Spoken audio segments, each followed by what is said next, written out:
जय हिंद दोस्तों, मैं हूं नमन परसाई। कैसे हैं आप लोग? देखिए, आज हम बात करने वाले हैं एमपीपीएससी पेपर के बारे में। एमपीपीएससी प्री जो आपका 23 जून को हुआ था, अब सभी जानते हैं कि इसका जो आंसर की है उसके बाद में आ गई थी। तो सभी ने अपने आंसर मैच किए। किसी का 70 प्लस था, किसी का 80 प्लस था, किसी का उससे भी कम था। तो कोई खुश हुआ, कोई निराश हुआ। इसके बाद में हमको मालूम पड़ा कि इस आंसर की में एक क्वेश्चन हटा दिया गया है। अब इससे क्या नुकसान है, क्या फ़ायदा, इसको आगे समझेंगे। अब देखिए, इसके बाद ये मालूम पड़ा कि जो आंसर की आई है उसमें गड़बड़ी है। उसमें सी सेट में 19 क्वेश्चन के आंसर गलत दिए गए हैं। अब ये क्या है? अब समझे बात को। इतना बड़ा संस्थान है, इतनी बड़ी संस्था है, आयोग है, उसको ये नहीं पता कि हम जो आंसर की जारी कर रहे हैं उसमें 19 क्वेश्चन के आंसर गलत है। फिर किसी ने इनसे कहा होगा कि भैया आप जो आपने आंसर की जारी करी है उसमें गड़बड़ी है, उसमें 19 क्वेश्चन के आंसर गलत दिए हैं, ठीक किया उसको। फिर मालूम पड़ता है कि इसमें 7 से 8 क्वेश्चन के जो आंसर है वो गलत, मतलब उसमें विवाद की बात बन रही है। तो ऐसा क्यों होता है? हर बार एमपीपीएससी में गड़बड़ी क्यों होती है? कभी आंसर गलत, कभी क्वेश्चन गलत, कभी 2 आंसर। तो ऐसा क्यों होता है? अब देखिए, इससे क्या नुकसान होता है, बात समझिए आप। कि अगर, और इसके बाद ये मालूम पड़ा, एक और बात सामने आ रही है कि अभी कुछ संस्थानों में, कुछ सेंटर में ऐसा देखा गया है कि वहाँ पर जो पेपर उन्हें मिले, शायद मेरे ख्याल से ग्वालियर की बात है, तो ग्वालियर में ऐसा देखा गया, और भी संस्थान है कि वहाँ पर जो पेपर में सील होती है ना, पेपर में सील होती है, देखा होगा आपने, तो पेपर की सील फटी हुई थी।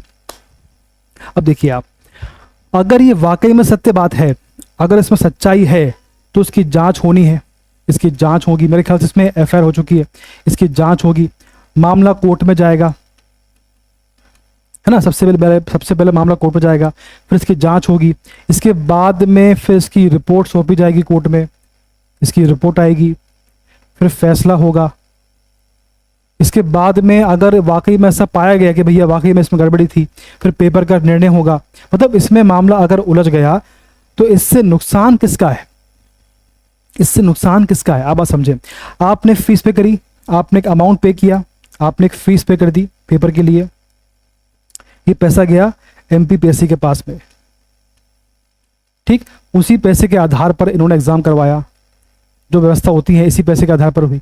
अब इसमें आपको मालूम पड़ रहा है कि जो एग्जाम में गड़बड़ी सामने आ रही है ना। फिर क्या हो गया कि अब आपने एग्जाम दे दिया, अब इसके बाद में मालूम पड़ा इसमें कुछ गड़बड़ी है, क्वेश्चन के आंसर गलत है, ये है वो है। अब इसके बाद में एक और समस्या है कि भाई ओबीसी आरक्षण का मामला आ गया, फिर ओबीसी आरक्षण का मामला आ गया। तो सारी जो लापरवाही हैं, सारी जो बातें, इससे नुकसान किसका होता है? जो व्यक्ति, एक विद्यार्थी बहुत ही मेहनत से पढ़ाई करता है इस उम्मीद से कि उसका सिलेक्शन हो जाएगा, किसी पद, कोई पद उसे मिल जाएगा, डीएसपी, एसडीएम, जो भी इसके पद होते हैं, वो कोई पद मिलेगा उसको। उसके बाद में जो संकल्प लिया था उसके परिवार ने, उसमें पूरा हो जाएगा। लेकिन ये समय बढ़ता जाता है। अब आपका अगर ये मामला वाकई में सत्य बात है इसमें, तो अगर जो आपका सिलेक्शन 5 महीने बाद या 1 साल बाद होना था, वो बढ़ के 2 साल में कन्वर्ट हो जाएगा। तो ऐसा क्यों होता है? ऐसी लापरवाही क्यों होती है? अगर कोई बच्चा बहुत ही मेहनत से पढ़ाई कर रहा है, उसका मोटिवेशन पूरा पीक पर है, तो उसका जो मोटिवेशन, ऐसी बातों को सुनकर उसका मोटिवेशन पूरा डाउन हो जाता है। अब ऐसा कहते हैं कि ऐसी बातों पर ध्यान मत दो।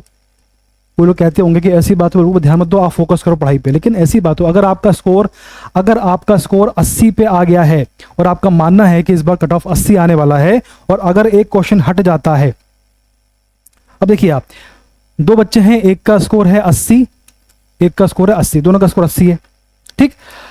अब जो क्वेश्चन हटा है, तो इसका वो क्वेश्चन सही था, इसका वो गलत था। मतलब जो क्वेश्चन हटा है, तो ए, इसका नाम करते हैं अपन ए बी, तो जो क्वेश्चन हट गया है तो उस क्वेश्चन का आंसर ये सही टिक करके आया था, और जो बी है उसका आंसर गलत टिक करके आया था, ठीक है। अब अगर वो क्वेश्चन हट गया, वो क्वेश्चन मान के चलिए हट गया, तो इसका नुकसान हो गया। इसका जो मार्क्स था वो आ गया 79 पे आ गया, और इसका 80 रहा, क्योंकि इसका वो गलत था। अब देखो, इसने आंसर गलत टिक करके आया था, इसको लाभ मिल गया उसका, और इसने सही टिक करके आया था, उसको नुकसान हो गया इसका। बात क्लियर है आपको? अगर ऐसा कहते हैं कि जो क्वेश्चन हट गया है उसको सबको उसके बराबर मार्क्स मिल जाएंगे, तो इसका हो गया 81, इसका हो गया 81।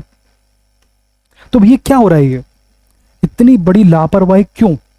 अब देखिए, इस सब बातों से हटके अगर बात करें हम लोग, तो हमें करना क्या चाहिए ऐसे मौके पे? हमें क्या करना चाहिए? और अभी सब लोग, बहुत से ऐसे बच्चे हैं जो पूरे यूट्यूब पर इस समय कट ऑफ के पीछे भाग रहे हैं। कट ऑफ क्या होगा, कट ऑफ क्या होगा?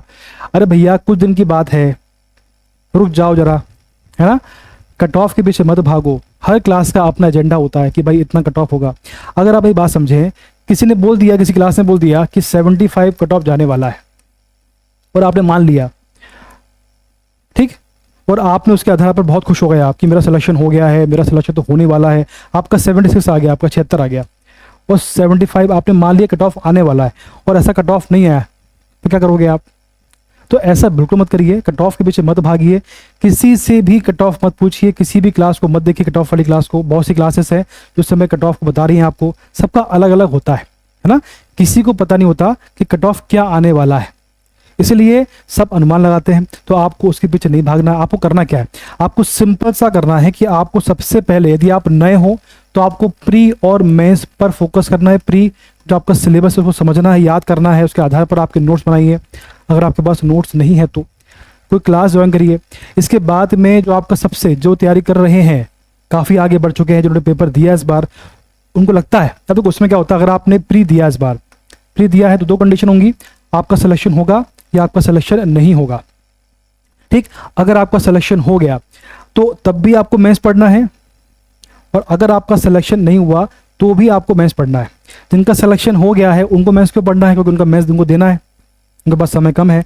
अब जिनका सिलेक्शन नहीं हुआ उनको मेंस क्यों पढ़ना है? क्योंकि अगली बार उनका सिलेक्शन हो जाएगा।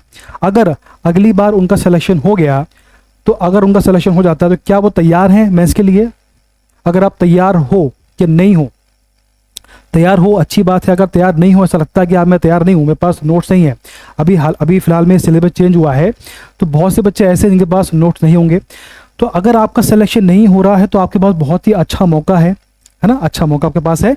पूरी तरह से मेंस के नोट्स बनाइए, उसको पढ़िए, याद करिए, टेस्ट सीरीज लगाइए जो आने वाली है, उसके आधार पर फिर आप निर्णय करिए कि आप तैयार हैं या नहीं है। ठीक, अगर आपने मेंस को ध्यान से पढ़ लिया, अगर आपने मेंस को पूरा फोकस करके पढ़ लिया तो आपका जो प्री है और मेंस दोनों में आपको इसका लाभ मिलने वाला है। क्योंकि इस बार जो प्री क्वेश्चन आए थे इस बार, वो क्वेश्चन ऐसे नहीं थे कि आपने फैक्चुअल पढ़ के दे दिया, ऐसा आपको समझना पड़ेगा। डीप क्वेश्चन आए थे इस बार। ठीक, तो आगे भी डीप क्वेश्चन आने की संभावना है, इसलिए अगर आपने मेंस ठीक से पढ़ लिया, मेंस के जो आपके चैप्टर है, मेंस के जो आपके इसमें आपके पेपर जो होते हैं, इसमें 6 पेपर होते हैं, तो सबके पैटर्न को समझ लिया, किस प्रकार से क्वेश्चन पूछे जा रहे हैं, उसके लिए आपको प्रीवियस ईयर पेपर भी देखना चाहिए, है ना। प्रीवियस ईयर क्वेश्चन भी आपको देखना चाहिए, उसके आधार पर आपको ये मालूम पड़ता है कि मेंस के क्वेश्चन कैसे होते हैं, किस प्रकार से क्वेश्चन आते हैं। अब यदि आपने मेंस आपने पढ़ लिया है तो भी आपको ये लगाना चाहिए प्रीवियस ईयर क्वेश्चन। जो आपने मेंस का सिलेबस आपने कंप्लीट किया है, तो क्या आपके जो आपको जो कोर्स आपने पढ़ा है, जो आपने नोट्स बनाए हैं, उस नोट से आपके क्वेश्चन कवर हो रहे हैं क्या प्रीवियस ईयर के? अगर हो रहे हैं तो अच्छी बात है, उनको लिख के देखिए। क्या आपका पूरा पेपर हो पा रहा है क्या प्रीवियस ईयर का? अच्छी बात है। तो आपको टाइम मैनेजमेंट करना है, तो बेसिकली आपको प्री और मेंस पर फोकस करना है कि भाई मैं कितना तैयार हूँ, है ना, टाइम को लेकर, सिलेबस को लेकर, कोर्स को लेकर, नोट्स को लेकर। अगर आप तैयार हो बहुत अच्छी बात है, तैयार नहीं हो तो आपको तैयारी करने की ज़रूरत है। इसलिए कट ऑफ के पीछे मत भागिए, है ना, फोकस करिए आपके मेंस पर। अगर आपका मेंस अच्छा होगा तो जब भी आपका प्री निकलेगा आपको मेंस में अच्छा स्कोर करने में आसानी होगी। ठीक है, तो टाइम बर्बाद बिल्कुल भी नहीं करना है। बहुत सी बातें सामने आ रही हैं, जो लापरवाही हो रही है वो अलग विषय है, आपकी तैयारी अलग विषय है।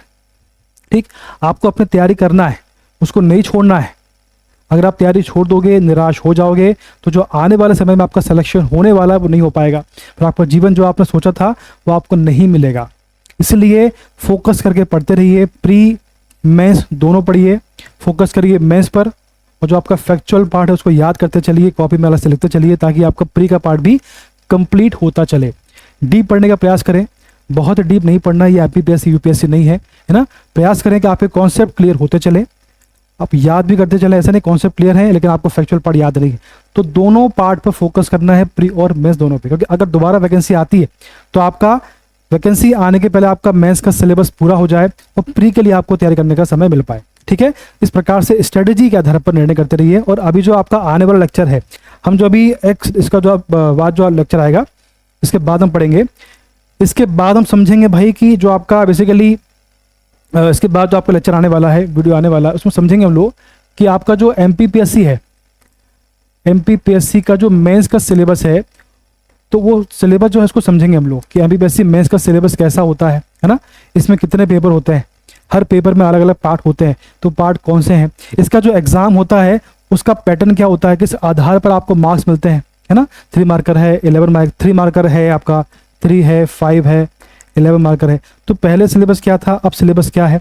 सिलेबस में क्या परिवर्तन हुए हैं। तो बेसिकली आप जिस एग्ज़ाम की तैयारी कर रहे हो, है ना, उसके बारे में आपको पता होना चाहिए कि भाई एग्ज़ाम कैसा होता है, पेपर कैसा होता है ना, इसमें कितने मार्क्स से कितने क्वेश्चन आते हैं।